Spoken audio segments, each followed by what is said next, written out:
This is Nikhil Sharma. I'm delighted to be joined by Ollie Brockett for LowKickMMA as we break down Dana White Contender Series Week 10, the final week. Let's start right off from the top, Ollie. Bo Nickal versus Donavan. What do you make of that one? I'm looking forward to this one. This is Bo Nickal's third pro fight, his second Dana White Contender Series appearance. So, he's very new to this game. He's only been a pro for 3 months. He last appeared on Dana White Contender Series this season on week 6, I feel, or was it week 3? Either one of them. He was going against Borrego and, only 1 minute on the clock was needed. Threw a few strikes, went straight for the takedown, threatened the guillotine, and as his opponent went on the floor, he transferred to his back. Very elite stuff for someone that's only been doing this for 3 months. Another thing to mention, he's a D1 Penn State wrestler. He's very, very good. However, after that win, Dana wanted to see a bit more of him, so he gave him a developmental contract, which, he gets the quick turnaround this week in week 10. So I think Dana's expecting an impressive victory again, and that will sure secure a UFC contract. So with Bo facing off against Donavan Bread, it was good on the feet and also offers a submission threat. He's also submissible to these takedowns, and it's basically suicide against a Division 1 state wrestler. So unless Beard can find some sort of rhythm and moments in the feet, keep moving around the octagon, keep Bo Nickal guessing, and take away that sort of explosiveness, when you start a fight, and make him guess, he can cause problems for him. However, I'm going to side with this hype trainer with Bo Nickal. I think his wrestling prowess is just so good, and he's showing that he's this good only 3 months in. I feel like with time, he's training at American Top Team. He's just going to pick up those little extra things needed, and it's going to make his game extra better. So if he can put it all together and show Dana White he can develop this killer instinct and develop this sort of dominance, so opponents view him as this dominant fighter, I feel like with that, he is a legitimate middleweight that can cause problems for anyone. The question is if you can mold him into that and he can produce on the night. Not to take anything away from Donavan Beard. He's been in the game like 1.5 years. He's got some good amateur experience. He's a very good fighter, and it will be a good test and interesting fight to watch. But Bo Nickal's just one of those fighters that's just got that little extra. He's got this physical prowess. I just wish that he produces something significant on the night and shows people that it's going to be so interesting to watch in 185 in the UFC. So I'm going to go with a Bo Nickal submission over Donavan Beard. Yeah, that's an interesting take there, because we know that Bo Nickal has a style that's dominating MMA right now. That wrestling ability where you could just wrestle your opponent, put them down, and then smash them. That's what a lot of dominant fighters are doing. I do feel like Bo Nickal will repeat that. The biggest question here is not that Bo Nickal will he win or not. The biggest question is, will he go to the second round this time? Because he hasn't even crossed the 1 minute, So I don't know if Donavan Beard is the person to do that. He does come very close to being a serious threat, but he has not faced any opposition that's up to the level of someone like you would see coming up the ranks. If Bo Nickal is ready for the UFC's top 15 middleweight right now, we need to give him a serious threat. I don't know if Donavan Beard is that serious threat. One thing about Beard is he has never been finished in his career. So that would be a good one. If Nickal racks that up, I guess that raises the stake and gives him another feather to his cap. You know what I mean? So I do feel like Bo Nickal is going to get this one. And I don't think it's going to go too long. I feel like it'll be a finish as well. Even though if Beard does do something, he might play it out for a little bit longer, but I don't feel like he'll be able to manage Nickal. So yeah, I'm on the hype train as well, Ollie. Let's move on to the next fight now. It's Sam Patterson versus Vinicius Cenci. What do you make of that one? I just butchered that name, I believe. It's okay. I do it all the time. Well, I'm going to change the names around for you. This is Adam versus Goliath in the same weight class. But all jokes aside, if Patterson finds a way to get the UFC contract, he will be, if it is to my knowledge, the tallest UFC lightweight ever. He is 6'4". He's facing off a guy who's fairly under the radar as well. There's not a lot of tape. There's not a lot of information about him. So I couldn't find specifically his reach and his height. However, 6'4" is outrageous for a lightweight. However, his opponent, Vinicius Cenci, last fought nearly 3 years ago as well. Whenever I bring up a fighter not competing for such a long time, I always question if Dana White's got this like secret training video that we've not seen. And you know, when we see these fighters go into the octagon, there's a lot of them that turn up and get the win. Regardless, though, Patterson comes into this one with more pro experience, more amateur experience, on top of being the more regular and active fighter. Furthermore, his fights and records suggest he's the more well-versed fighter out of the two. I think we'll see Patterson make the most out of his length and reach and outpoint Cenci on the feet, whilst looking to take pick his shot. He does have knockout power, it's just not killer. However, he'll make sure he doesn't lose focus and give up the takedown, because obviously if there's one advantage Cenci has, it is his ground game. However, if he just uses his length, moves around the cage and outpoints him, annoys Cenci, I think that's just enough to get him the win. So as long as Patterson keeps him in range, uses his movement, doesn't let any easy takedown opportunities go, I see him getting the win on Tuesday evening quite convincingly. The only question I have, is it a finish or a decision? Yeah, that's a good take there when you point out the takedown one, because that's a big factor for me as well. I feel like if Vinicius is able to use a game plan where he takes away that reach advantage that Patterson has, because who else is 6'4"? Israel Adesanya is 6'4" and he's a middleweight. So that's a big gap there between the 30-pound weight classes. But yeah, I do feel like if Patterson comes out, he does what we expect him to do, it's going to be another quick night for him. I don't see this going to the decision for him. He will probably get a knockout. Or if Vinicius is trying to take him down to the ground, don't forget, Patterson can submit people too. So I know that he'll be a threat there as well. It's only whether Vinicius is able to use that game plan, because Patterson won't let him. So he'll have to force it onto him. You know what I mean? So he'll have to cut the distance, go into it. And if he's cutting the distance and Patterson's peppering him with the jobs or doing something that keeps him on the back foot, it's going to be a long night for Vinicius. So I do not know if Vinicius would be a safe bet. As you read, there was not too much tape on this guy or too much information out there. So it'll be interesting to see. The only thing is, can he take Patterson down and be dominant in the wrestling department? I feel like that's the part that will determine this fight. Now let's move on to the featherweight bout of the card. Emiliano Linares and Jax Jenkins. What do you make of these? Well, I'm expecting a good scrap. Featherweights normally provide that. The fighters are also coming in with similar activity and similar experience. Both men are also notoriously likely to finish the fight before the bell goes, with both of them 7 of their wins coming by way of finish. Linares, on paper, is the more powerful striker. 6 of 7 of his finishes come by KO. He typically builds up the damage over time on his opponent, and then it sort of makes its impact in the fight. Constant barrage of strikes.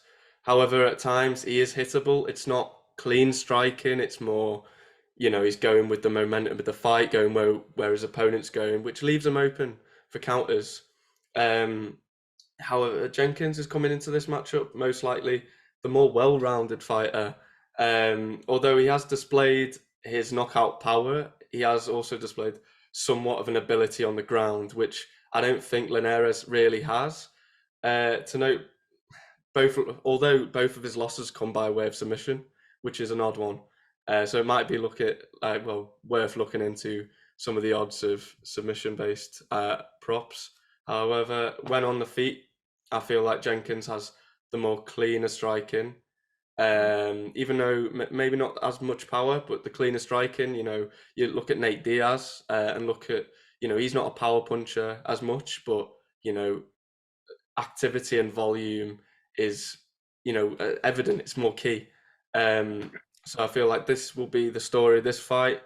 just one discrepancy I see in this matchup is Jenkins' high-level leg kicks. It's very powerful. The fights I've watched, 2 of them, he's ended by a leg kick. The opponent can't even walk. So it's going to be an interesting one. I feel like it will be a good scrap. It's not just going to be one person dominantly winning. I think they're just going to throw, and it will be an early finish within the first 2 rounds. However, although he doesn't have the power, as I said before, Jenkins is a little bit more skilled, a little bit more polished in that area. And if the fight was to go to the ground, he's showing that he's got that experience to deal with that. So it'll be an interesting one to see. However, Jenkins will get this one by a finish. Yeah, I feel like these 2 are gonna go out there and brawl it out for all of us. Like, I just get that feeling with them, you know. With Emiliano coming in, the way he fights, he might just go in and be like, okay, you know what, I have the power to knock him out. So let me just go ahead and try that. Jenkins, on the other hand, like you mentioned, he's not a knockout artist per se. And Emiliano Linares, he's never really been finished. Like, even the one TK on his Brockett is a doctor's stoppage. It wasn't like he was knocked out or anything, you know. So we have to separate that either. If you're Jenkins, are you really thinking I can finish this guy? You know? So I don't know if Jenkins would want to go out there and brawl with Emiliano as much as Emiliano would want to go out there and brawl with Jenkins. So I feel like it might be one of these guys gets caught with a punch, and then while they're going down, trying to defend themselves, if you're Jenkins, who's in the better position at the time, you're probably going to go for a submission. You don't really need that finish by a knockout. So maybe Jenkins would just hurt him or just take him down and go for a submission. Even though he has a knockout ability, I would not recommend him to trade with Emiliano, who definitely will knock him out if he gets caught. That's just unnecessary risk. But yeah, let's see how they play it out. And a finish for sure there. Do not see that going to decision at all. So let's move on to the next fight of the night. Rafael Ramos Estevam versus João Elias in a flyweight contest. What do you make of that one, Ollie? Well, you know, we've seen especially the past few weeks, the flyweights definitely bring it. And this is none different. I see an exciting fight. Both fighters have been pros for a long, long time. However, Elias, I think, has been the more active fighter during that time period. They're both high-level jiu-jitsu fighters and have shown a great knowledge at defending and attacking submissions. 11 of Elias' wins come by submission, 7 of them arm bars, which is quite ridiculous. He also is typically likes a fast-paced fight, Elias. He has shown that he can go through adversity and opponents and stay fundamentally sound and not give any non-favourable positions up. He doesn't get, worried. But however, he's facing someone in Ramos. His record shows that he's a very good at controlling the pace of a fight. And that contradicts my last point of the fact that Elias likes a high pace fight. So if Ramos is able to maintain the pace of the fight and take it to where he wants to, he might have the ability to drag it out to a decision or slip on a submission. I just don't see him outstriking him. Although Elias is not the best striker, I feel like he has that edge on him. But when it comes to the ground, they're both so evenly matched. So is it a case of styles that gets us where we want to in the fight? I don't know. It's going to be an interesting one, but with the activity and what I've seen, I think Elias is just one step ahead. Even though he has lost some fights and has shown that he can be beaten, he's been so active, and you're just always going to learn from that. And he's only still 27, so he's very much in his prime. So I'm not going to overlook him here. Although I wouldn't even overlook Estevam. It's just going to be a good brawl. But I see Elias getting the finish. He's got more of a finishing prowess. And also, if anyone's going to get the contract out of them two, it's that guy. Yeah, it's interesting. It's definitely interesting there. Because Elias, the only knockout on his record came in December 2017. So that's like 5 years ago, So I don't know if Rafael should be too worried about the knockout threat that Elias presents. But you're right about the submission. Elias does like to come out there and just put his pedal to the metal. He just likes to go out firing. He wants to get the submission. He does not care if about getting it later on, setting things up. He likes to get it in the first round, maybe the second one. On the other hand, though, when we look at Estevam, right, he hasn't fought since July 2021. That's a big layoff. He has not been fighting very regularly in the last at least 3 years at this point, and the pandemic has a lot to do with that. There weren't that many opportunities, but you got to imagine there has to be some kind of ring rust. I feel like Estevam might lose out on the conditioning simply because he has been out of the competition so long. Who knows? He might be training privately, but that's just a hunch, you can say. With Elias, I feel like his advantage, his pace to go out there and finish the fights with his submission abilities may work against him if Estevam is looking to catch him in that. Because we've seen Elias be careless, you know? He may come in and then he's like, oh, he gets caught in an opening or somewhere around those. I am not too confident Elias will take home this one, and I'm not too confident Estevam will take home the win either. It's going to be interesting. I do see Elias coming out and firing, but let's see how Estevam is able to handle the pressure. Is he able to find that one shot? I do feel like we would get an unexpected finish here. Yeah, it's just not one that you would bet on. It's just one that you just sit back and enjoy. You know, you're going to get two high-level Brazilian fighters here, but it's just not worth my money. Yeah, I agree with you on that. Now let's move on to the bantamweight fight on the card. Ashiek Ajim versus Mateus Mendonca. What do you think of this one, Ollie? Well, I talked about, you know, being a different stylistical matchup in the last fight. However, this one is more so the case. We have an explosive power puncher in Ajim as he squares off against a jiu-jitsu specialist in Mendonca. Both guys made their way onto the pro scene at a similar time, although Ajim has accumulated an additional 3 years of amateur experience. He's very experienced. Excuse me.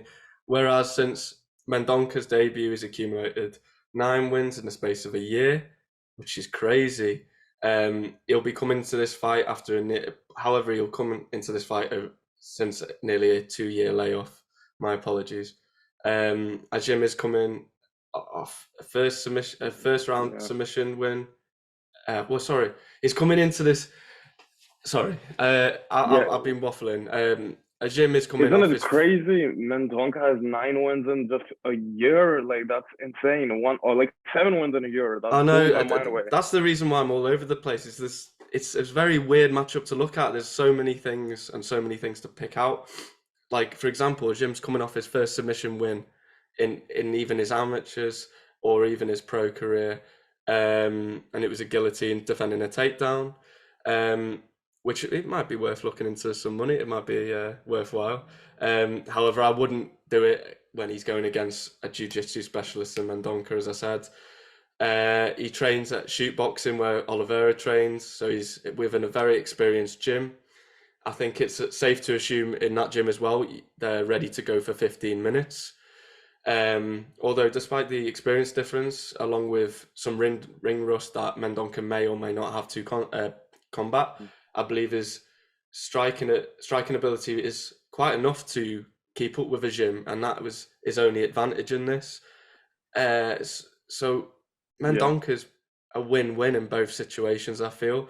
And to pardon the pun and not to hash any criticism on Ajim, he's only really got a puncher's chance in this one, because he was even shown in his only loss to Chris Moutinho that, you know, once he's past the first round, his explosiveness and his power, you know, it really does go away the more the fight prolongs.